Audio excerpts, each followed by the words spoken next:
Airstrikes on Libya's main airport.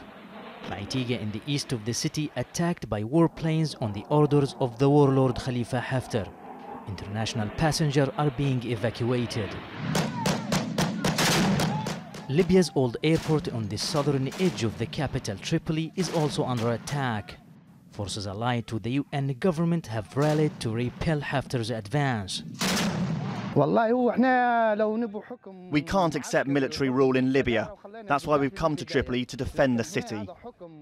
Here at the city's disused airport, forces loyal to the UN-backed government say that they are in full control and Haftar's forces have pulled back.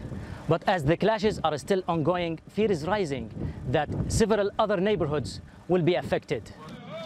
The UN is repeating calls for a truce. It says thousands of civilians have fled the area.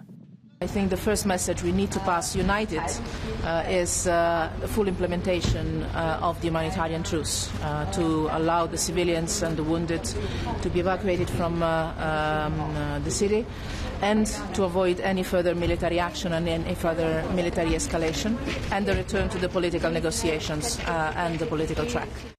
Airstrikes were launched by both the UN-backed government and Haftar's forces at the weekend. The US has joined demands from other G7 countries for Haftar to halt his offensive. But analysts doubt the US demand. This statement is simply a statement from the Secretary of State whereby we call on Haftar to stop trying to seize the capital. We call on Haftar to show restraint. And when you look at the action behind this statement, we see withdrawal of US forces or relocation of US forces from Tripoli to go elsewhere. This does not look like an administration that is committed to the protection of Sarraj's government. Libya has been divided between two competing governments for the past 5 years. The administration in Tripoli is backed by the United Nations, the other in the eastern city of Tobruk by Haftar. One of the Libyan army's tasks is to protect the Libyan constitution, which guarantees and protects the nation's institutions and its citizens.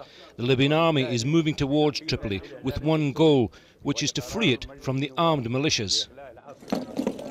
Haftar's forces say they are fighting terrorist groups in the capital, but their offensive is also about money and who controls Libya's central bank and its oil companies based in the capital.